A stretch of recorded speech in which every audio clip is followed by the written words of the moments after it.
বাংলাদেশের প্রধানমন্ত্রী দেশে ফিরছেন, সমন্বয়করা পালাচ্ছে, এমন খবর আমরা শুনছি। এটা নিয়ে আপনার প্রতিক্রিয়া কি? আমার প্রতিক্রিয়া কি? আমার বাস খাতি হবে। ঠিক না বে ঠিক? যদি সাবেক প্রধানমন্ত্রী দেশে ফিরে আসে আর ক্ষমতার মসনদে বসে, তো আগে যেগুলো অন্তত একটু সাইড সাইড দিয়ে রাখিছিল, এবার সেগুলোর কোনো ছাড় হবে না, সব ধরা হবে। ঠিক না বে ঠিক? সব ধরা হবে না? হবে না। তবে এত হতাশ হওয়ার কিছু নাই। জুলুম যখন মাত্রাতিরিক্ত হয়ে যায়, তখন জালিমের পতন হয়ে যায়। ফেরাউনের পতন হয়েছে, নমরুদের পতন হয়েছে, আবু জাহেলের পতন হয়েছে, আবু লাহাবের পতন হয়েছে, কারুনের পতন হয়েছে, আব্রাহার পতন হয়েছে। তাদের রাস্তা ধরে যাদের পতন হয়েছে, ওদের আর বাংলাদেশে ফিরে আসার সুযোগ নাই।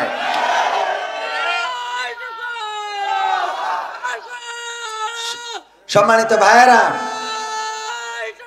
সম্মানিত ভাইয়েরা, সম্মানিত ভাইয়েরা, এই যে ফিরে আসার যে অপপ্রচার প্রোপাগান্ডা চালাচ্ছে, তারা মাঝে মাঝে একটু ঝাঁকুনি দিয়ে দেখতে চায় যে তাদের কর্মীরা ঠিক আছে কিনা।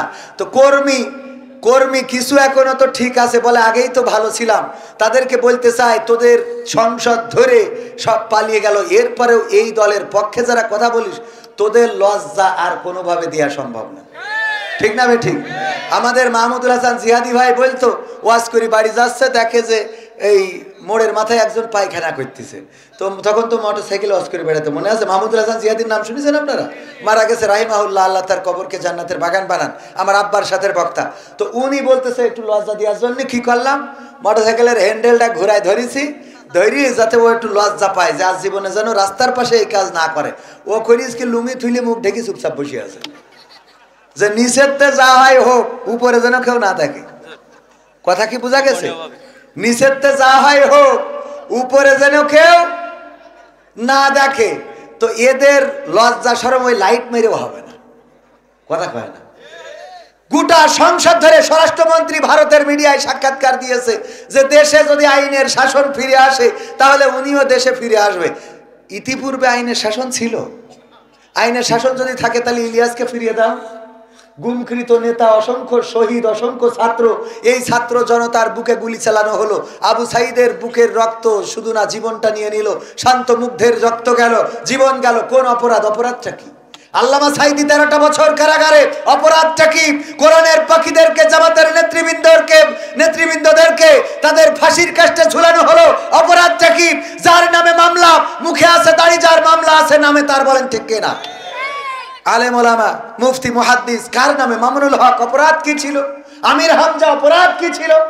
রফিকুল ইসলাম মাদানী, মানুষটাই ছোট, ও যদি ওর যদি একটা বোমা ধরা হয়, ও তো ওই ধরি কাঁপতে কাঁপতে মরে যাবে।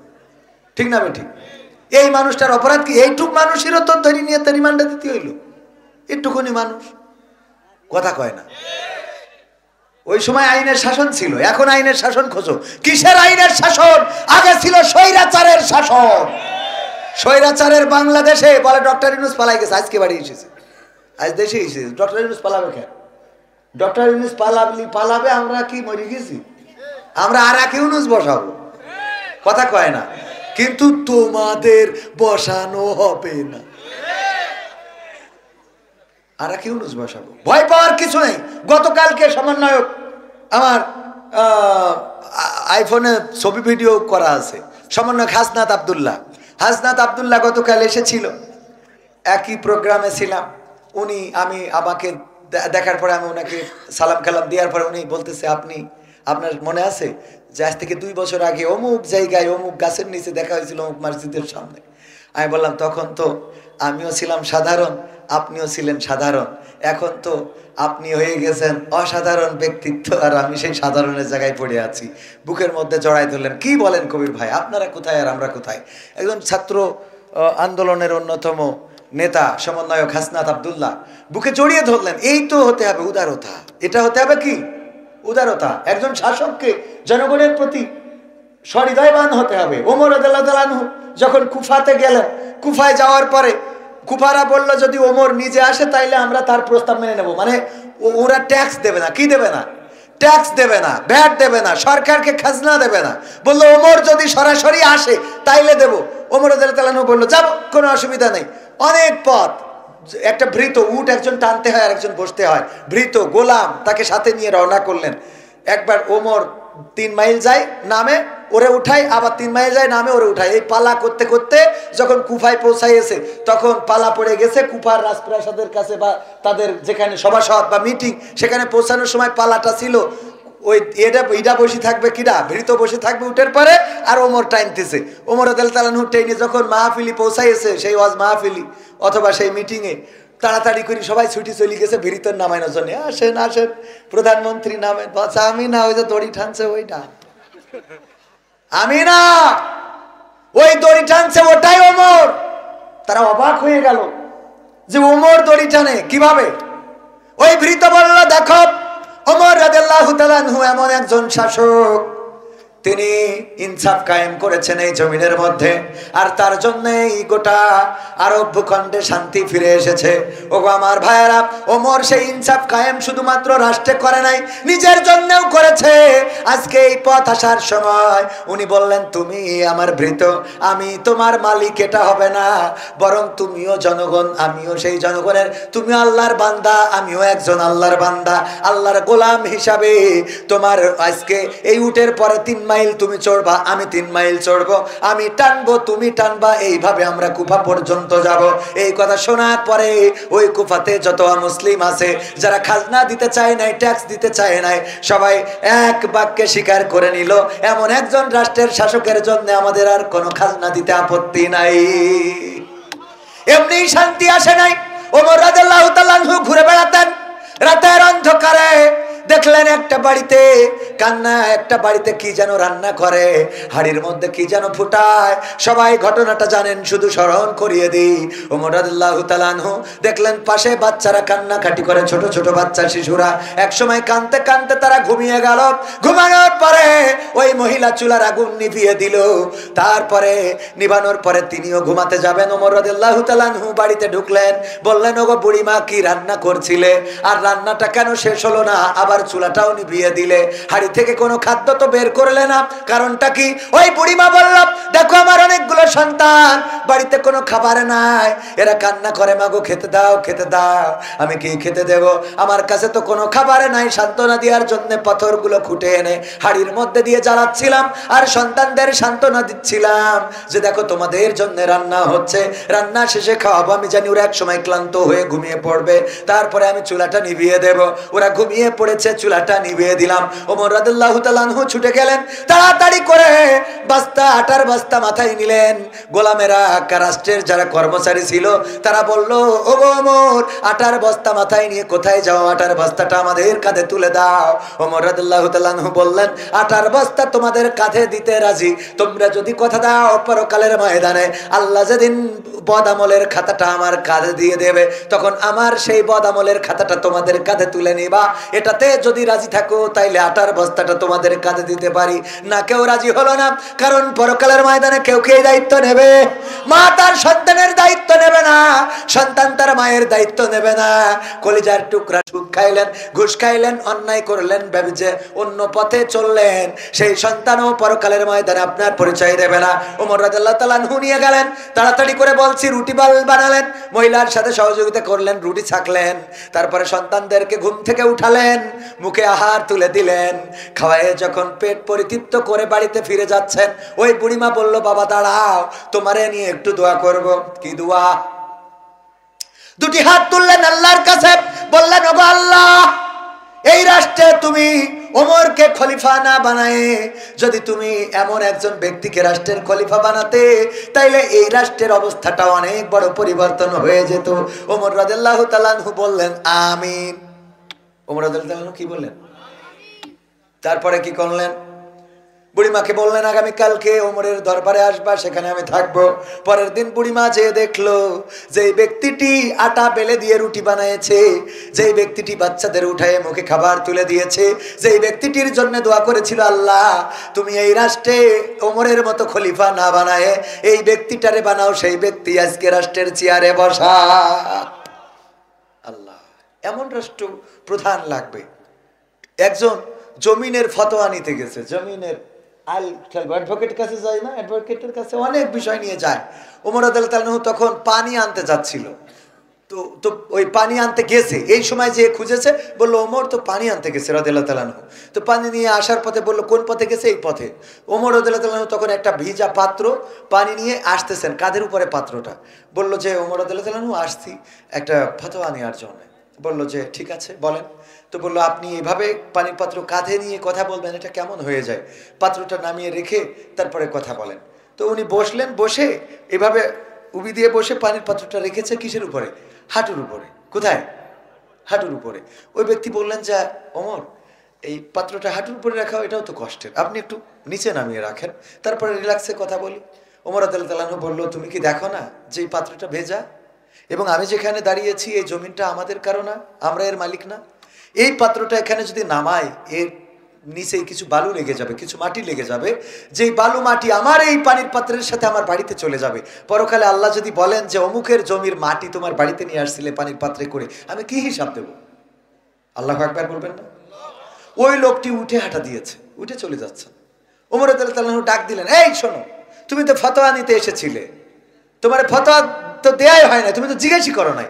কয় ওমর আমি উত্তর পেয়ে গেছি, আর দরকার নাই। কি করে উত্তর পাইলে? ওমর আমি একজনের জমি একটু দখল করে নিতে চাচ্ছিলাম, মানে আমার স্বার্থের জন্য আমি একজনের জমি, এক এতিমের জমি, যে কোনো জমি আমি একটু বেইনসাফি করে জমি নিয়ে নিতে চাচ্ছিলাম। বেইনসাফি, জবরদখল বলেন, অল্টারনেট বলেন, যে কোনো ভাবে সে বেইনসাফি করে নিতে চাচ্ছিল। তো আমি দেখলাম সামান্য বালু কণা, আপনি এটাও পরকালের ময়দানে হিসাব দিয়ে আর ভয় করেন, সুতরাং আমি ওই জমি আর কেমনে নি? কথা বোঝেননি? প্র্যাকটিস তো নিজেদের মধ্যে থাকতে হবে। আবু সাইদ মুহাদ্দিস আবু সাইদের নাম শুনেছেন না? উনি আসতেছেন নৌকায় করে, কিসে করে? নৌকায় করে। তখন উনি চেয়ারম্যান, বাঁকড়ার চেয়ারম্যান, তখন এমপি হয় নাই। নৌকায় করে আসতেছেন, আসার পথে রোজার মাস খুরমা দিয়েছে রাষ্ট্রীয়ভাবে, জিকর কাছা থেকে নিয়ে ফিরতেছেন।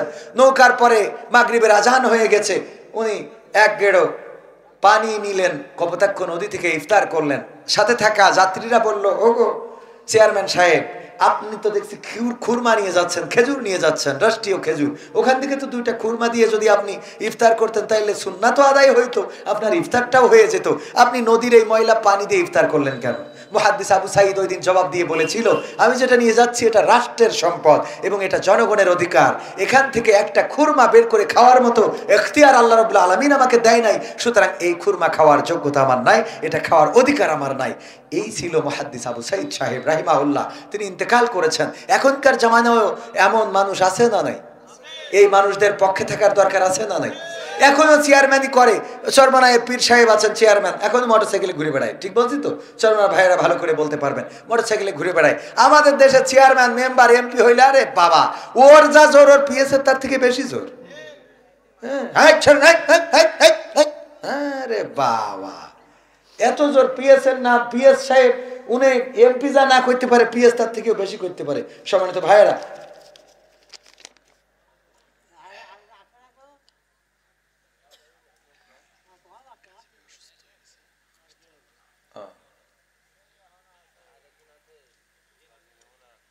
এটা দুঃখজনক ভাই, এখনই শেষ করে দেব। আর আর আর আর একটুখানি সময় বসা যাবে না? বসা যাবে আর একটু? এখনো তো আমি চাইলাম যে কিছু সঙ্গীত শোনাবো, কিছু কথা বলবো। তো এখন যেটা আমার কাছে বলতে বলেছেন, এটা হলো যে আমাদের এখানকার অনেক ভাইয়েরা এই মাহফিলের বিরোধিতা করেছে। এখানে যদিও একটা দলের নাম মেনশন করা হয়েছে, আমি এই দলের নাম মেনশন করতে চাই না। কারণ গতকালকের আগের দিন যেখানে মাহফিল করেছি নাটোরে, নাকি গতকাল করলাম খেয়াল নাই, না গতকাল তো করলাম কুমিল্লায়, গতকাল নাটোরে, সেখানকার মাহফিলের আয়োজক ছিল বিএনপির ভাইয়েরা। আয়োজক কারা? আর এখানে বলতে চাচ্ছেন যে বিএনপিরা মাহফিল বন্ধ করার চেষ্টা করেছে। আসলে এটা দলের দোষ না। কিসের দোষ না? কথা কয় না। এটা দলের দোষ না। এই জন্যে আমি বলবো যে এই কাজ যারা করেছেন এটা তাদের ব্যক্তি প্রবলেম। আর বিএনপির এমন কোনো দিক নির্দেশনা নাই যে কোরআনের মাহফিল বন্ধ করতে হবে, মাহফিল করতে দেওয়া হবে না, এই জাতীয় দিক নির্দেশনা নাই। যারা মিডিয়ায় বক্তৃতা দিচ্ছেন ইসলামের বিরুদ্ধে বা জামাত ইসলামের বিরুদ্ধে বা কোরআনের বিরুদ্ধে, সবই তাদের ব্যক্তিগত বক্তব্য। এই বক্তব্য যারা দিচ্ছে তারা আওয়ামী লীগের দালাল। তারা স্বৈরাচারের দোসর। কারণ ইতিপূর্বে তারা মাহফিল বন্ধ করেছে, এখন তারা দায়িত্ব পালন করতে পারছে না বলে তাদের চাচাতো ভাই দায়িত্ব দিয়ে গেছে। এই মাহফিল যারা বন্ধ করতে চেয়েছে, মাথায় রাখবেন একটাও বিএনপির লোক নয়, সব তাদের দালাল, তাদের গুন্ডা, তাদের পান্ডা, তারা ছাড়া কেউ নয়। কারণ কোরআনের মাহফিল বন্ধ করার জন্য বিএনপি এখন পর্যন্ত প্রস্তুতি নেয় নাই।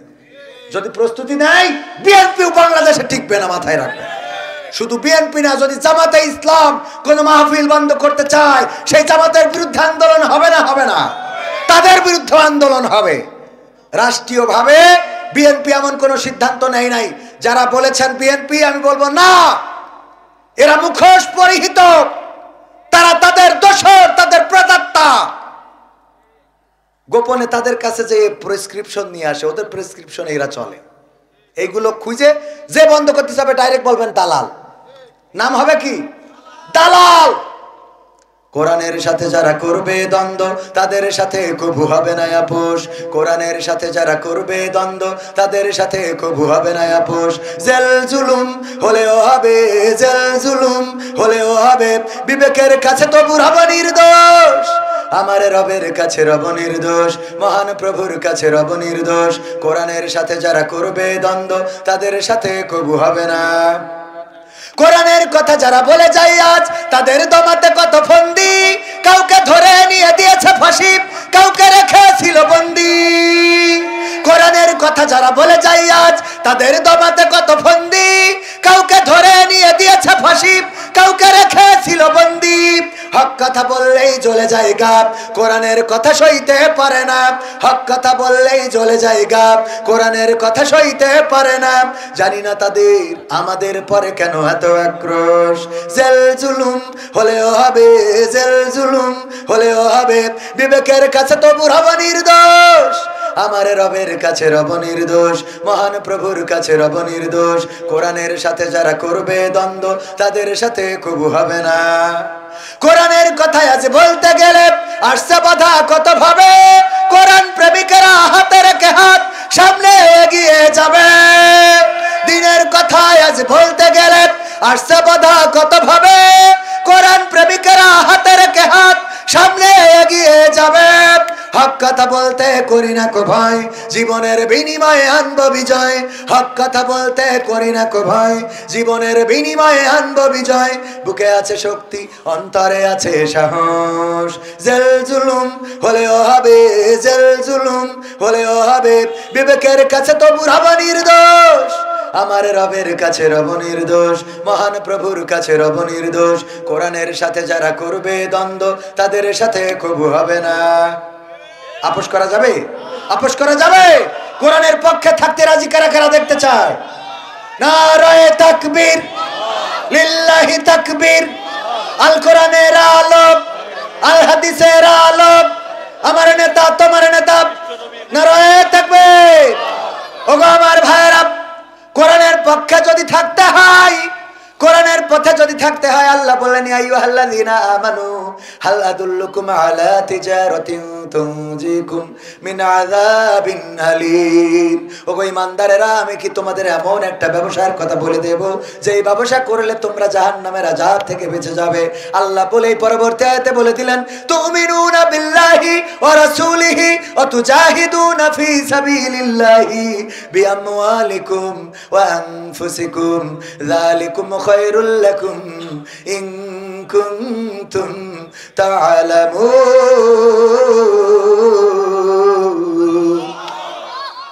এই কথাটুকু বললে শুনতে কষ্ট হয়ে যাবে, থাকা যাবে আর একটু সময়? ভাইরা আমার, আল্লাহ রাব্বুল আলামিন বললেন সেই ব্যবসাটা হলো আমি আল্লাহর প্রতি ঈমান আনতে হবে, আমার রাসূলের প্রতি ঈমান আনতে হবে। আর আমি তোমাদের যে মাল দিয়েছি বিআমওয়ালিকুম ওয়া আনফুসিকুম, এবং তোমাদের যে জান দিলাম, সেই জান মাল দিয়ে আমার দ্বীন কায়েমের জন্য, আমার জমিনে আমার দ্বীন প্রতিষ্ঠার জন্য সংগ্রাম করতে হবে। এই দায়িত্ব দিয়েছেন কে? চিল্লায়ে বলেন, দায়িত্ব দিয়েছেন কে? এই দায়িত্ব পালন করার দরকার আছে না নাই? এই দায়িত্ব যদি পালন করতে হয়, আমার খোজালি যুব সংঘ, খোজালিপুর যুব উন্নয়ন কি খুজালিপুর যুব উন্নয়ন সংঘ এই 3 বছর ধরে সমাজের অনেক কাজ করে যাচ্ছেন। আমার মা বোনেরা পর্দার অন্তরালে আছেন, তাদের ব্যাপারেও দু একটা কথা বলা দরকার। মা বোনেরা এসেছেন, মা বোনদের জন্য একটু ওয়াজ করা দরকার। আবার ওই যে ওবায়দুল কাদের কাকার গানটাও এখনো গাওয়া হয় নাই, শোনার দরকার আছে না নাই? এমপিরা সব কোথায় গেল? শোনাবো? শুনবেন? শুনবেন? শোনাবো, কিন্তু তার আগে একটুখানি আপনাদের কাছে দাবি, খুজালিপুর দক্ষিণ পাড়া যুব উন্নয়ন সংঘ এরা অনেক কষ্ট করে, অনেক পরিশ্রম করে, দিন রাত পরিশ্রম করে, বিদেশে খাটে, তারপরেও কিছু অংশ জমা করে করে সমাজের ভালো ভালো কাজের সাথে সম্পৃক্ত আছে, ভালো ভালো কাজের সাথে তারা জড়িত আছে। এই ভালো কাজে সহযোগিতা করার দরকার আছে না নাই? আছে না নাই? সহযোগিতা করতে রাজি আমরা? রাজি? আমি ব্যক্তিগতভাবে এই যুব সংঘের জন্য একটু সহযোগিতার হাত বাড়িয়ে দিচ্ছি।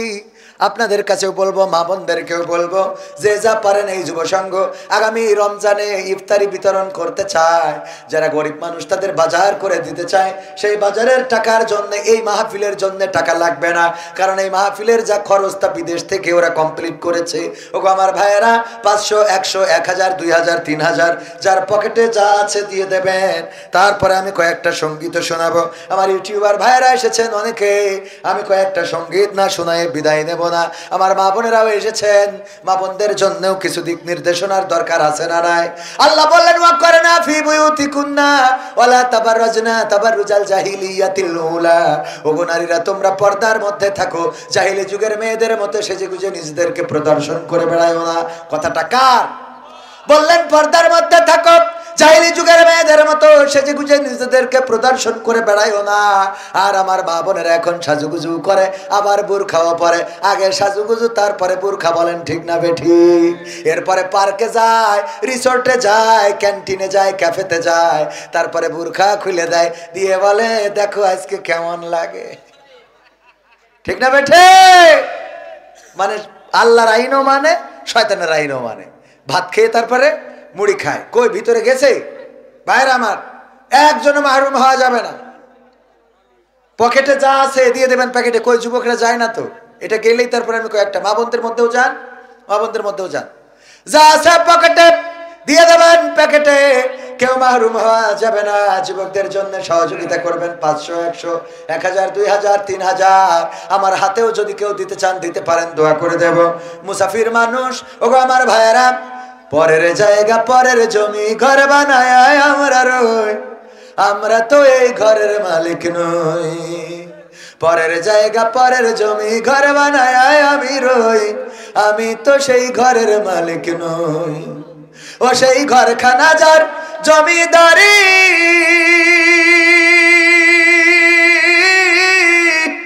আমি পাই না তাহার হুকুমদারি। ও সেই ঘরখানা যার জমিদারি, আমি পাই না তাহার হুকুমদারি। আমি পাই না জমিদারের দেখা, পাই না জমিদারের দেখা, মনের দুঃখ কারে কই, আমরা তো সেই ঘরের মালিক নই। পরের জায়গা পরের জমি ঘর বানায় আমরা রই, আমরা তো সেই ঘরের মালিক নই। জমিদারের ইচ্ছা মতো দেই না জমি চাষ, তাই তো ফসল ফলে না রে দুঃখ 12 মাস। জমিদারের ইচ্ছা মতো দেই না জমি চাষ, তাই তো ফসল ফলে না রে দুঃখ 12 মাস। আমি খাজনা পাতি সবই দিলাম, তবু জমি আমার হয় যে নিলাম। আমি খাজনা পাতি সবই দিলাম, তবু জমি আমার হয় যে নিলাম।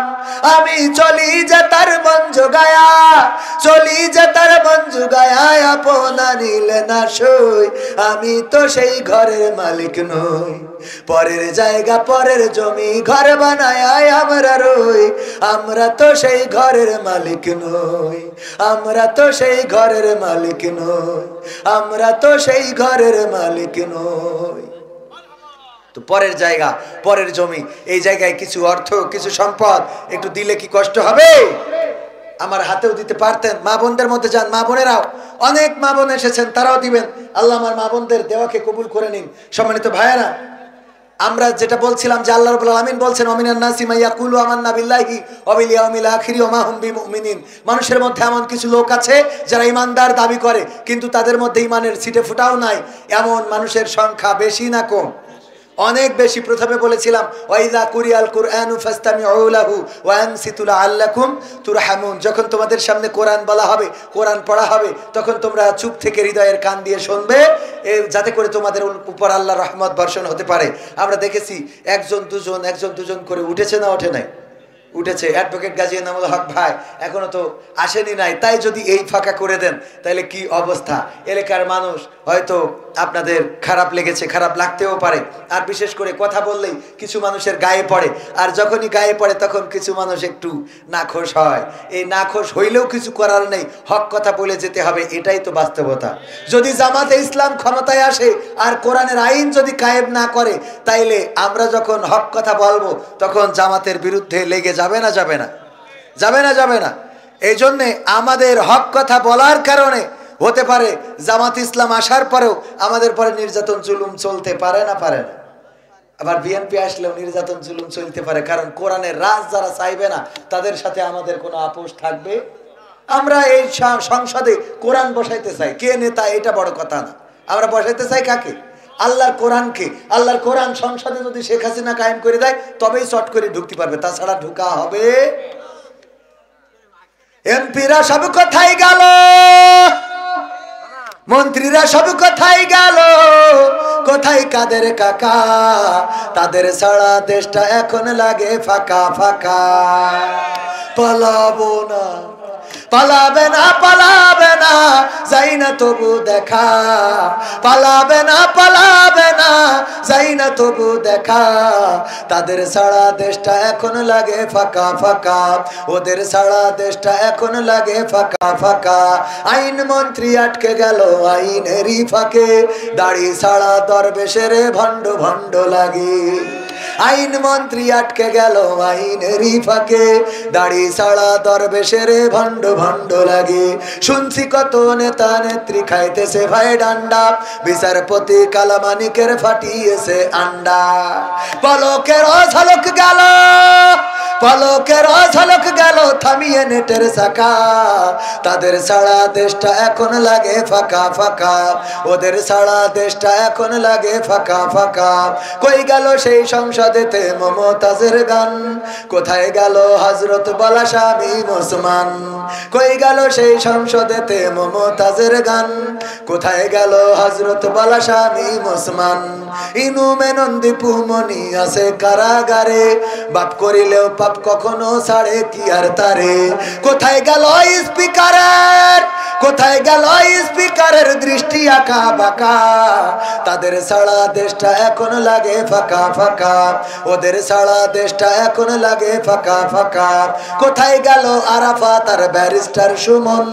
কথা বলার সময় তারা করে নিয়োজন। মুরগি কবির খাইছে ধরা, জাফর কোথায় আছে? গোপনে কি সেও গেল মোদি দাদুর কাছে? কোথায় গেল সালামের কাড়ি কাড়ি টাকা? তাদের ছাড়া দেশটা এখন লাগে ফাঁকা ফাঁকা, ওদের ছাড়া দেশটা এখন লাগে ফাঁকা ফাঁকা। এমপিরা সব কোথায় গেল, মন্ত্রীরা সব কোথায় গেল, কোথায় কাদের কাকা? তাদের ছাড়া দেশটা এখন লাগে ফাঁকা। লাগে না? ফাঁকা ফাঁকা লাগে, কারণ তারা আগে আমাদের বিনোদন দিত, বিভিন্ন কথা বলতো, এখন আর সেই কথাগুলো শোনা হয় না। আগে বলতো কেমন করে কুমড়ো দিয়ে বেগুনি বানানো যায়, কেমন করে কাঁচামরিচ শুকিয়ে রাখা যায়, কেমন করে পেঁয়াজ ছাড়া রান্না করা যায়, কেমন করে কাঁঠাল দিয়ে বার্গার বানানো যায়, কেমন করে গোশতের অভাব কাঁঠাল দিয়ে পূরণ করা লাগে। তারপরে আবার বলতো এই মোবাইল কে দিয়েছে?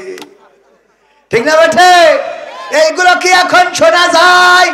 না, শোনা যায় না। অথচ চায়ের দোকানে দেখা যায়, অনেকে বলে আবার দেখা হবে, খেলা হবে। এত বড় বড় মালদার পার্টি, তারা সংসার ধরে পালিয়ে গেল, আর 3 টাকার বিড়িখোর দোকানে বসে বলে আবার দেখা হবে। ঠিক না বেঠে? তোর মাথায় তো লজ্জা হবে না, আগেই বললাম লজ্জা হবে, লজ্জা হবে না। ওগো আমার ভাইয়েরা, এই জন্য একটু লজ্জা করার দরকার। আর এখনো যারা বলে আগেই তো ভালো ছিলাম, ওদের ডাক্তারের কাছে নিয়ে গেলি দেখবেন হৃদয়ের মধ্যে টকাস টকাস করে না, খালি আপা আপা করে। কি করে? আপা আপা আপা আপা আপা করে। ঠিক না বেঠিক? পর্দার অন্তরালে মা বোনেরা আমার, আপনাদেরও কিছু দায়িত্ব আছে। স্বামীর সাথে খারাপ আচরণ করা যাবে, স্বামীর সাথে খারাপ আচরণ করা যাবে না, সন্তানের সামনে গালমন্দ করা যাবে না, গীবত করা যাবে না, পরনিন্দা করা যাবে না, পরচর্চা করা যাবে না। আমার মা বোনেরা, সন্তানদেরকে আপনি যেমন করে গড়ে তুলবেন, ওরা মাটির মতো, ওরা কাদার মতো, ওরাও তেমন হয়ে গড়ে উঠবে। আপনি যদি মানুষের গীবত করেন, গালমন্দ করেন, সিরিয়াল দেখেন, টিভি দেখেন, নামাজ না পড়েন, কোরআন না পড়েন, হাদিস না পড়েন, ইসলামী সাহিত্য না পড়েন, তাইলে ওই সন্তানও শয়তান হয়ে বেড়ে উঠবে। পরবর্তীতে এই সন্তান বড় হওয়ার পরে আপনাকে বৃদ্ধাশ্রমে রাখবে, আপনার ওষুধ কিনে দেবে না, আপনার খোঁজ খবর নেবে না, এমনকি দুনিয়ার পরে কষ্ট তো দেবে দেবে দেবে, আর পরকালে জাহান্নামে যাওয়ার কারণ হয়ে যাবে। ঠিক না বেঠে? এই জন্য সন্তানদেরকে মানুষ করার জন্য আপনারা নিজেদেরকে পরিবর্তন করবেন, নিজেদের চরিত্র, নিজেদের ব্যবহার, আচার আচরণ পরিবর্তন করবেন। স্বামীর সাথে খারাপ আচরণ করবেন না, কারণ মেয়েটা শেখে। আপনি যদি স্বামীর সাথে খারাপ আচরণ করেন, ওই মেয়েটাও শেখে কেমন আচরণ করতে হবে। আপনি যদি স্বামীর বাইরে কারোর সাথে কথা বলেন, ওই মেয়েটাও শেখে স্বামীর বাইরেও কথা বলা যায়। যদি মেয়ের চাচাদের সাথে কথা বলেন গো, তাইলে এই মেয়েও বিয়ের পরে তার অন্য এই জাতীয় যারা আছে তাদের সাথে কথা বলবে। আমার মা বোনেরা বলছে, হুজুর গো আমাদের কথা বলেন, সামনে যারা বসে আছে ওরা কি ফেরেশতা নাকি? ওরাও তো সেই একই কাজ করে। যদি আপনারা বিড়িখোর হন, আপনার সন্তান ডাইলখোর হবে। ঠিক না বেঠে? বিড়িখোর হইলে ডাইলখোর হবে। আপনি যদি গালাগালি দেন, ও আর এর থেকে বেশি কিছু করবে। আপনি যা লাঠি দিয়ে মারেন, ও তার ছুরি দিয়ে কুপাবে। সুতরাং আমাদের সবার পরিবর্তন দরকার। আল্লাহ আমাদের হেফাজত